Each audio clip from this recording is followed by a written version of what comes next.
Bonjour, merci, dass ihr Astrid Lulling TV im Doc-Kanal guckt. Ihr könnt die Sendung auch dauernd auf meiner Homepage www.astridlulling.delu gesehen erlaubsteren. An der Plenarsession vom Europäischen Parlament zu Straßburg vom 17. bis 20. Januar gab es die Debatte über den Bilan von der belgischen Präsidentschaft. Hauptredner war natürlich der geschäftsführende Premierminister Leterme, weil Belgien noch über 7 Monate noch immer keine Regierung hat.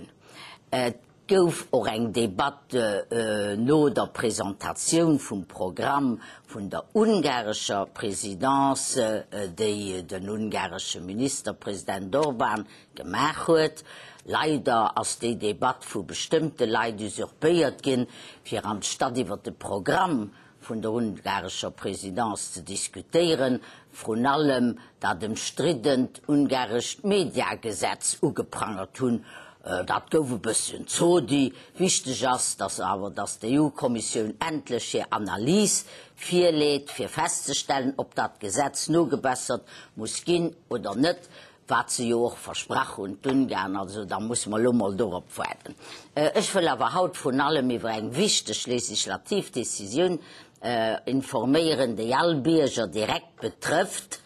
Es handelt sich seit 2 Jahren und halb sind wir am Gang zu diskutieren, wie gesagt, am Europäischen Parlament, über die Rechte der Patienten, die sich am eigenen Land bei einem Gesundheitsproblem nicht behandeln wollen lassen oder nicht am eigenen Land behandeln können lassen. Eigentlich ist Lützburg schuld daran, dass es zu diesem europäischen Gesetz kommt, für zu regeln, in welchen Konditionen sich am Ausland behandeln lassen kann, wenn das muss oder will. Hier hat es der Decker beim Europäischen Gerichtshof Recht gekriegt, weil Lützburger Krankenkassen mit Brill, denen zu Träger gekauft wird, nicht remboursieren wollen. Weil es aber nicht so einfach zu regeln ist, wie, wo, wie nie ein Zugang zu Gesundheitsleistungen am Ausland soll haben, die dann aber von seiner Krankenkasse remboursiert gehen, haben wir viel Zeit gebraucht, für eine akzeptable europäische Regelung zu finden. Das ist nämlich so, dass Kranken- oder Gesundheitsregime nach immer an alle Länder ausschließlich an der Kompetenz von den Memberstaaten sind. An die Regime sind sehr ganz verschieden von Land zu Land. Dafür war es nicht so einfach, die Mobilität von den Patienten an der EU zu organisieren, aber gleichzeitig regelrechten medizinischen Tourismus zu evitieren, den auch Gesundheitsstrukturen nach verschiedenen Ländern, die gut funktionieren, vorbringen könnt. Den 19. Januar haben wir endlich einen Text gestimmt, den die Mobilität von den Patienten organisiert. War das dann ja besser? Bei mir am Studio ist meine französische Kollegin Françoise Grostet. Sie ist der Rapporteur zu diesem definitiven Text. Bonjour Françoise. Bonjour. Tout d'abord, un grand merci d'avoir accepté mon invitation de venir sur ce plateau pour informer nos téléspectateurs sur un sujet important qui les concerne tous, à savoir les droits des patients en matière de soins de santé transfrontaliers. Après plus de 2 ans et demi de travail intensif, surtout de ta part, de négociations, de compromis, nous voyons enfin le bout du tunnel. Françoise, peux-tu nous dire ce qui va réellement et concrètement changer pour les patients grâce à cette nouvelle législation européenne? Alors merci Astrid d'abord de cette présentation que tu viens de faire. Alors effectivement cette directive elle est très importante parce qu'elle permet de définir de façon très claire les droits des patients à accéder à des soins de santé dans un autre État membre que leur État membre d'affiliation. Jusqu'à présent, nous avons le règlement européen de sécurité sociale que tout le monde connaît bien, surtout nos étudiants qui, grâce à Erasmus, vont dans d'autres pays faire leurs études, et les touristes, bien sûr, qui se déplacent et qui savent qu'ils peuvent bénéficier de soins d'urgence et être remboursés pour ces soins-là. Mais il n'y avait rien de prévu pour les soins de santé programmés. Alors, aujourd'hui, avec cette directive, les patients européens pourront choisir d'aller se faire soigner pour des soins programmés dans un autre État membre parce que cela leur permettra soit d'aller au plus près de chez eux, et cela concerne dans ce cas-là les patients qui habitent en zone frontalière, soit parce qu'ils ont des membres de leur famille dans un autre pays et qu'ils souhaitent se rapprocher d'eux, soit tout simplement parce qu'ils vont accéder à des soins qui seront de meilleure qualité, plus sûrs, ou des soins qui n'existent pas dans leur État membre d'affiliation et qu'ils peuvent trouver dans un autre État membre. Mais alors, on a dit qu'il faut quand même éviter ce qu'on appelle le tourisme médical. Est-ce qu'il n'y a pas de danger? Tu vois, par exemple, le Luxembourg est un petit pays. Nous étions particulièrement intéressés à ne pas mettre en péril nos structures, surtout hospitalières, soit par une trop grande désertation de nos citoyens, soit par une trop grande affluence de patients de la grande région.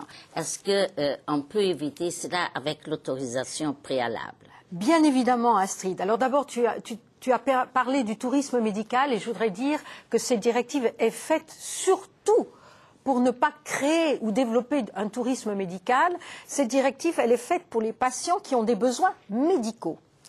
Alors, une fois que l'on a dit cela, effectivement, il est important que chaque État membre puisse continuer d'avoir la maîtrise de la planification des soins de santé chez lui, sur son territoire, et la maîtrise des infrastructures. De ce fait, nous faisons la distinction entre les soins de santé non hospitaliers et les soins de santé hospitaliers. Lorsqu'il s'agit de soins de santé non hospitaliers, il n'y a pas nécessité d'avoir une autorisation préalable.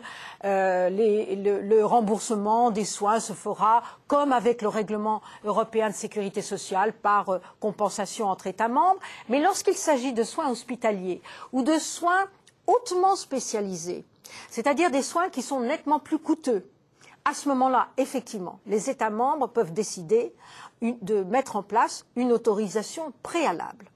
Et là, les États membres devront donc donner cette autorisation pour que l'on puisse bénéficier de ces soins à l'extérieur et pour que l'on puisse être remboursé.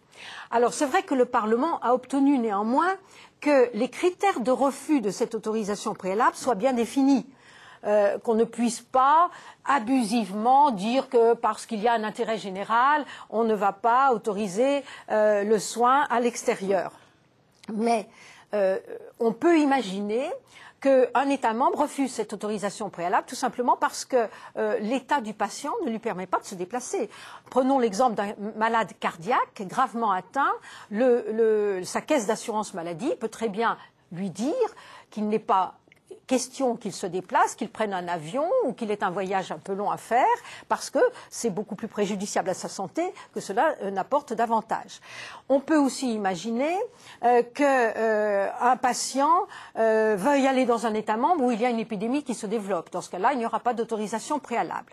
On peut imaginer aussi que l'autorisation préalable soit refusée dans le cas où l'État membre d'affiliation estime que l'endroit où veut se rendre le patient ne présente pas toutes les conditions de qualité et de sécurité des soins qui seront donnés, soit parce que l'infrastructure n'est pas satisfaisante, par exemple, elle a une mauvaise réputation quant aux maladies nosocomiales, ou bien parce que le personnel de santé n'est pas vraiment qualifié.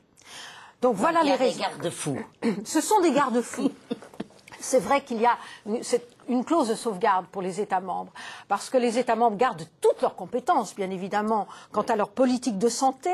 De toute façon, les soins qui seront remboursés et pour lesquels une autorisation préalable sera donnée ne peuvent être que des soins qui sont de toute façon donnés et remboursés dans l'État membre. au niveau du remboursement. Exactement, Astrid. Oui.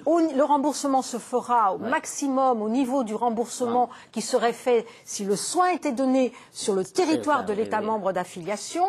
Mais par contre, si dans l'état de traitement, le soin est moins coûteux, bien évidemment, le patient ne va pas empocher la différence. Ah non, certainement pas. Mais c'est bien de le préciser. C'est bien de le préciser pour que ce soit très clair. Donc, nous allons voir ce que cela donne en pratique. Tout à fait. J'espère, parce que tu as fait du très bon travail, que vraiment cela va convaincre les citoyens du bienfait de l'Europe, que l'Europe fait quelque chose pour améliorer leur qualité de vie.